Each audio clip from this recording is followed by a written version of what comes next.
It's interesting. I think the easiest, most common thread would be near-death experiences and brushes with death. When I was little, I had a near-death experience drowning. And I remember this tunnel of light opening up. And once I had that awareness that there was something else out there, it was hard to forget. Later, I had a near-death experience in a car accident. And again, that tunnel of light opened up. And now this time I was gone for longer. My head had gone through the windshield and I was losing a lot of blood. It took 2 or 3 hours for them to find me. So I was gone for a little while. I was lucky to live. I literally got sent back. And the beings on the other side that were like pillars of light, they wouldn't show themselves because they said, we're so beautiful, if you even laid eyes on us, you would never go back. And I was like, wow. I mean, it really gives you something to sit with. Then later, again, near-death experience, I had E. coli poisoning. And the Western doctors couldn't figure out what it was.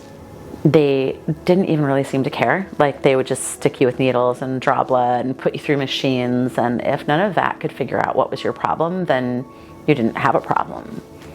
But I did. I kept on losing weight and I was chasing infections all over my body. But at that point, I was studying herbalism with Susan Weed.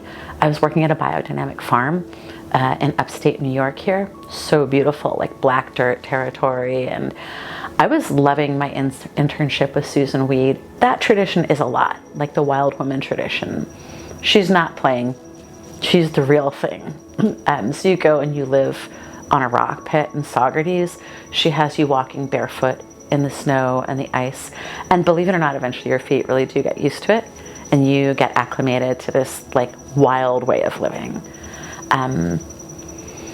That was the last thing that happened right before I started to get really, really sick.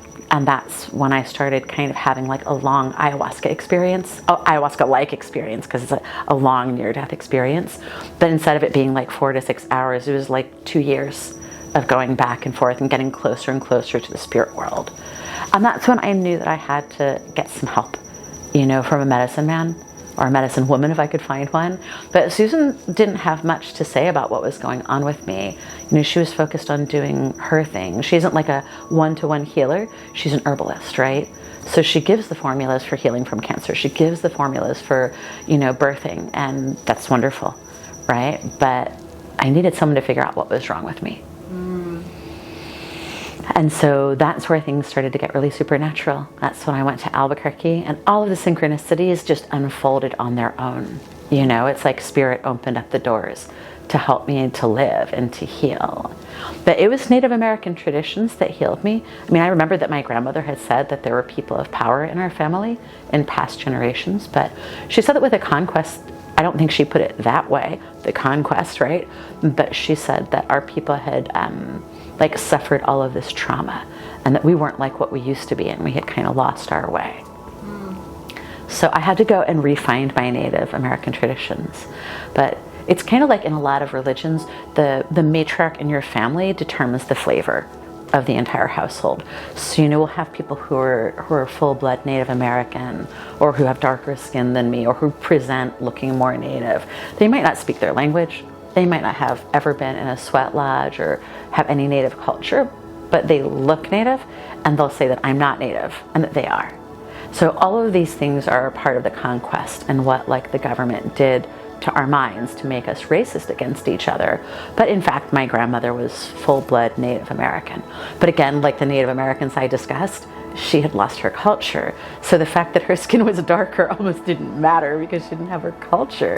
I think being Native or being part of a culture is really about your daily practice, you know? So anyway, I went back to my Native roots and I found a lot of answers. But I wasn't looking for ayahuasca. I was looking to caretake our cultural traditions. Of course, I knew that it involved plant medicine. I mean, that's not a mystery that Native people use plant medicine. So of course I was interested in that. By my elder, it was like the car keys. Like plant medicine was like the car keys. You're not driving the car until you've done this, this, this, this, and that. And there was like 5 to 10 years of requirements before he would even really speak to me about plant medicine.